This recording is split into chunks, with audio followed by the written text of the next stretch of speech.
Hey there, it's your friend from Knowledge Tank, and welcome to the place to be, to build a business and a life you truly love, and a life where you don't feel like you're constantly juggling flaming swords. Are you feeling overwhelmed?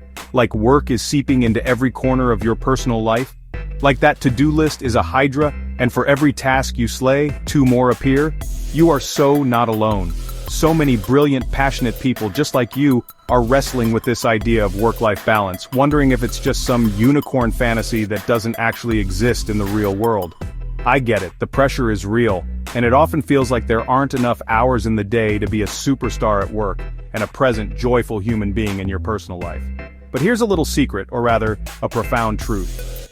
Work-life balance isn't some static state you magically achieve and then, poof, you're balanced forever.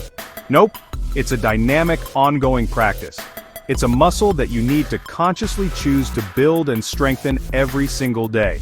It's about making intentional choices, setting clear boundaries, and understanding that protecting your well-being is not selfish. It's essential for sustainable success and happiness. It requires awareness, courage, and a commitment to yourself. Think of it less like a perfectly balanced scale and more like learning to surf. You're constantly adjusting to the waves, but with practice, you learn to ride them with grace and even joy, instead of getting wiped out. And that's exactly why you're here today. Because in this video, we're diving deep into 8 incredibly practical, actionable, and frankly game-changing tips to help you master your work-life balance. These aren't just fluffy theories. These are strategies you can start implementing today to reclaim your time, protect your energy, and create more space for what truly matters. We're talking about tangible steps that will empower you to draw those lines in the sand, not to keep good things out, but to keep your sanity and your joy in. So, if you're ready to stop feeling like you're constantly running on empty and start designing a life that feels both productive and peaceful, you are in the right place. Let's do this. Alright, let's kick things off with the absolute foundation, the bedrock upon which all other boundaries are built, physical boundaries. Now why do we start here? Because your physical environment and how you manage it sends a powerful, often unspoken message to yourself and to everyone around you about what you will and won't accept. Think about it, if your workspace is your kitchen table and it's constantly invaded by breakfast crumbs and your kids' homework, it's pretty hard to mentally switch off, right? Or if your bedroom doubles as your office, your brain never truly gets the signal that it's time to rest and recharge. Establishing physical boundaries means creating a clear distinction between your work zone and your life zone. This could be a dedicated room, a specific corner, or even just a ritual like packing away your laptop completely out of sight when the workday is done. These physical cues help your mind transition and respect the shift from work mode to personal mode, which is crucial for preventing that dreaded work creep. Without these clear physical demarcations, interruptions become the norm, and the lines between your professional responsibilities and your personal life become hopelessly blurred. It's like trying to sleep in a nightclub, just not conducive to peace. So, how do you establish them? Especially if you're in an open-plan office or working from a small apartment. It can be as simple as putting on noise-canceling headphones to signal you're in deep work mode, or having a small do not disturb sign you can place on your desk. If you work from home, communicate to your family or housemates that when you're in your designated workspace during certain hours, you need to be treated as if you're at an external office. It's about gently but firmly training those around you and yourself to honor these zones.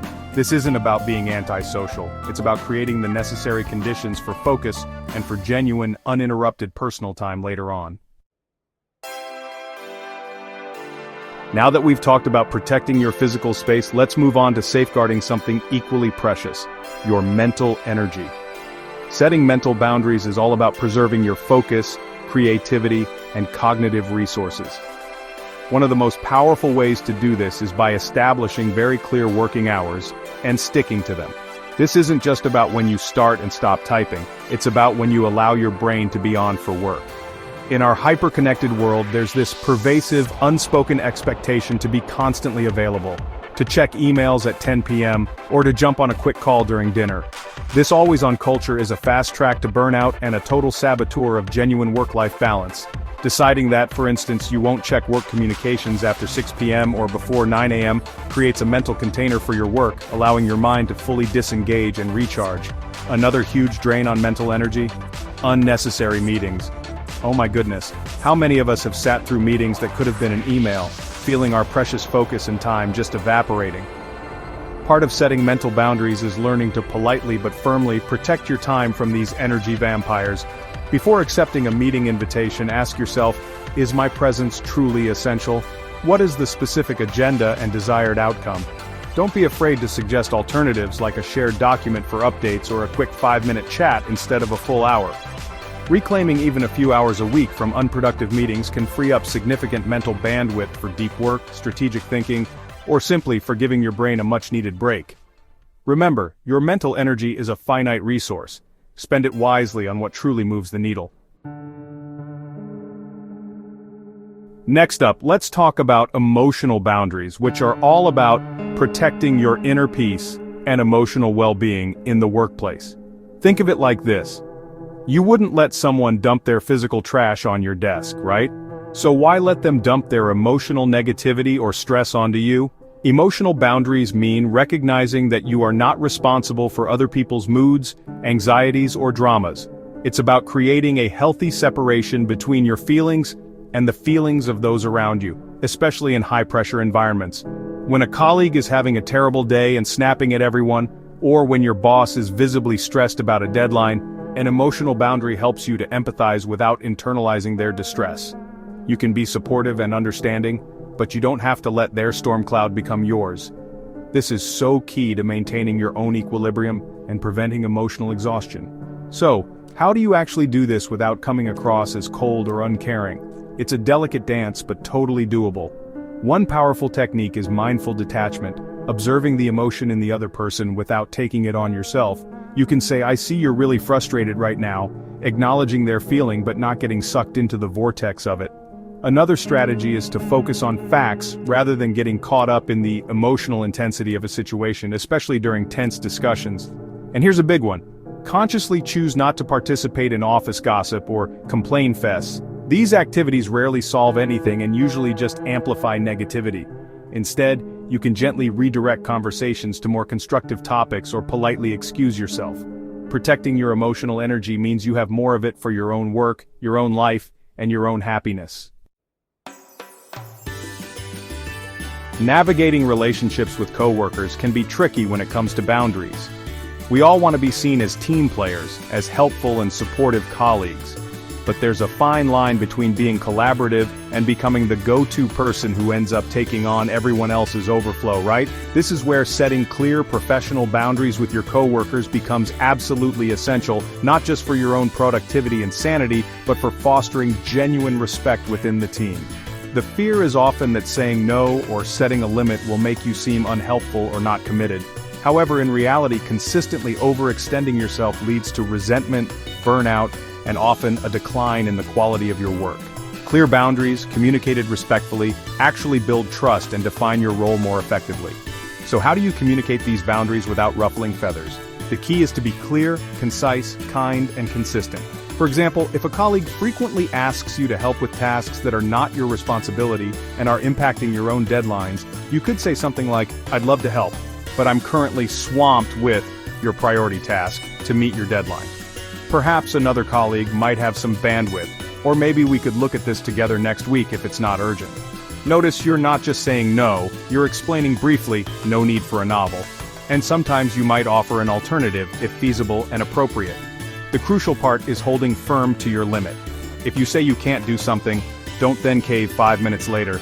It takes practice, but your colleagues will learn to respect your time and focus when they see you consistently respecting it yourself.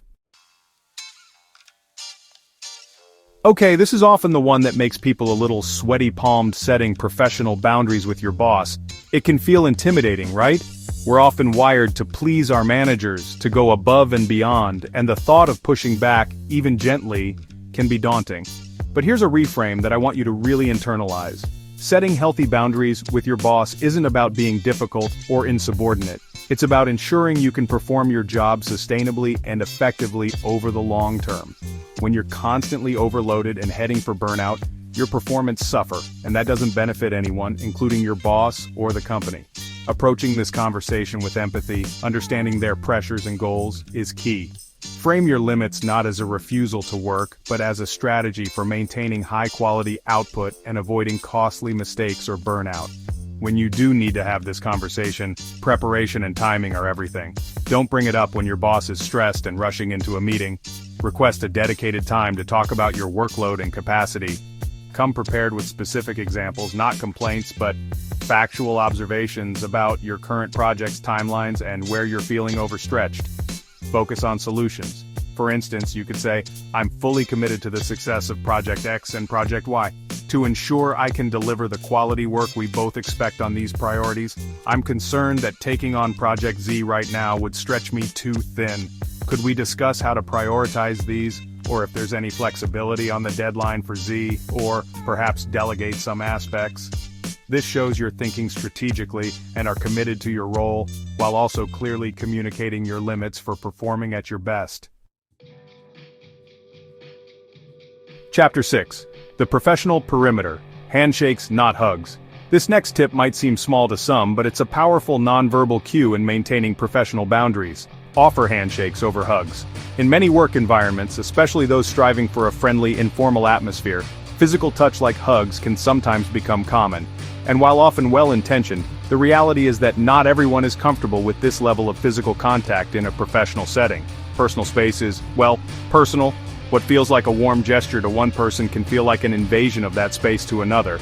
A handshake is a universally accepted professional greeting that conveys respect and warmth without crossing into potentially uncomfortable territory. It establishes a subtle but clear professional perimeter from the get-go. Now, how do you navigate this gracefully, especially if you're in a workplace culture where hugging is more prevalent, or if a specific colleague is particularly hug-happy? The simplest tactic is proactive. When greeting someone or saying goodbye, extend your hand for a handshake first. This usually signals your preference clearly and politely. If someone does go in for a hug and you're not comfortable, you can subtly angle your body or extend your hand to gently redirect it into a handshake or a brief side pat on the arm if that feels more appropriate. Remember, this isn't about being cold, unfriendly, or standoffish. It's about ensuring that interactions remain within a zone of comfort and professionalism for everyone involved. Respecting these subtle physical boundaries contributes to an overall environment where everyone feels more secure and respected in their personal space. Chapter 7. Clocking out for real. The 7 p.m. work event rule. Let's talk about your evenings and how to protect that precious personal time. Our next essential tip is to establish a clear cutoff for work-related activities, and a great benchmark is this. Aim to not attend any work events, whether they're formal or informal, after 7 p.m. Now, I know there can be exceptions for truly crucial once-in-a-blue-moon occasions, but as a general rule, your evenings should be yours. Work events that consistently creep into late evening hours, even if they're positioned as optional or fun team bonding, can significantly erode your work-life balance. They eat into time that could be spent with family, on hobbies, resting, or simply decompressing from the workday. If your brain is still in work mode at 9 p.m. because of a company social, it makes it much harder to switch off and get the restorative rest you need. Communicating this boundary requires a bit of finesse, as you don't want to seem antisocial or uncommitted to the team. One approach is to be an enthusiastic participant in daytime or early evening team activities, showing your engagement in other ways. If evening events are frequent, you might proactively suggest alternative times for team bonding that are more inclusive of everyone's personal schedules, like a team lunch or an afternoon coffee break. If asked directly about why you're not attending a late event, you can simply and honestly state something like, I really value these evening hours for personal commitments and recharging, which helps me be at my best during work hours. I'll catch you all at the next daytime gathering. Framing it as a way to maintain your energy and productivity for your actual job responsibilities often lands much better than a flat no. Chapter 8. Your Midday Reset. The Solo Post-Lunch Power Walk. Our final tip is a small but mighty habit that can make a huge difference in your day-to-day well-being and boundary maintenance. Take your after-lunch walk alone, perhaps with your favorite podcast or some music. That midday period right after lunch can often be a slump time. Instead of diving straight back into work or getting caught in more office chatter, deliberately carving out 15 to 30 minutes for a solo walk can be an incredible reset. Physically, it aids digestion and gets your blood flowing, combating that post-meal grogginess. Mentally, it's a chance to clear your head, step away from the screen, and either enjoy some quiet solitude or engage your mind with something completely unrelated to work. This conscious uncoupling from the work environment, even for a short period, is so refreshing. This simple act of taking a solo walk does wonders for reinforcing your personal space and your mental boundaries throughout the day. It's a nonverbal declaration that you value and require moments of personal time, even amidst a busy schedule. It's your time to decompress, to think your own thoughts without interruption, or to learn something new and inspiring from a podcast that fuels your personal interests. This isn't about being antisocial. You can still have lunch with colleagues if you enjoy that. This is about the time after lunch, that specific slot you reserve just for you. Encourage yourself to make this a non-negotiable part of your routine. Find your favorite route, cue up that podcast, and enjoy a few moments of peace and mental freedom. It's a small investment that pays big dividends in energy and focus for the rest of your afternoon.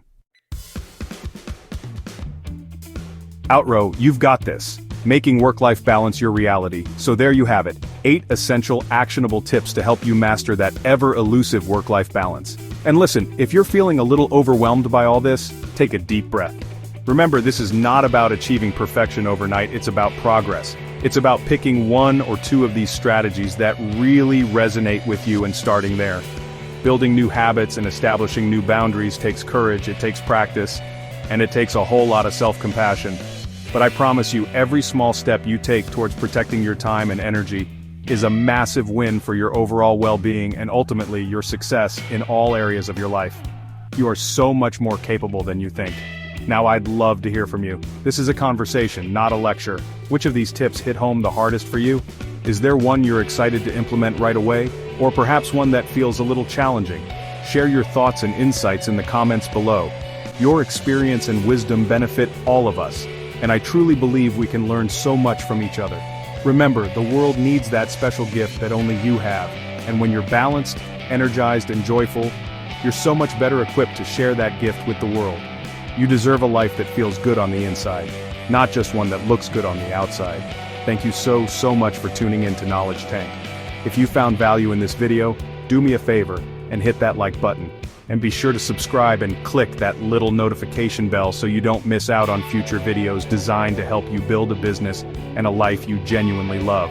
Until next time, stay on your game and keep going for your dreams, because you absolutely can make them happen. You've got this.